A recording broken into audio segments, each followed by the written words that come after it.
Libo-libong individual ang nanatili sa evacuation centers dahil naman sa pagputok ng bulkang Canlaon at may ulat on the spot si Eileen Pedreso ng GMA Regional TV. Eileen?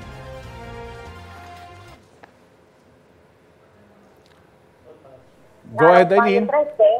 Si Vox patuloy na min-monitor ang mga aktibidad ng bulkan.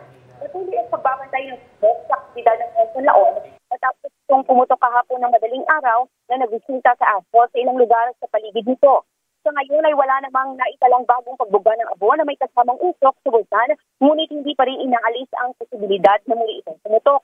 Sa huling tala ng DSWD, 1,711 na pamilya o 5,472 na mga individual na nananatili pa rin sa evacuation center sa bayan ng La Castellana, La Carlota City at Baguio City sa Negros Occidental. Karamihan sa mga ito may higit 3 buwan na nasa loob ng evacuation, ngunit wala nang nadagdag sa pagputok ng bulkan kahapon. Patuloy naman ang paghahatid ng tulong sa mga ito, kagaya na lang food at non-food items.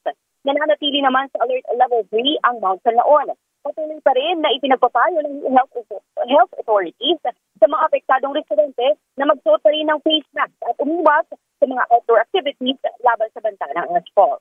Rafi? Maraming salamat, Eileen Pedreso ng GMA Regional TV.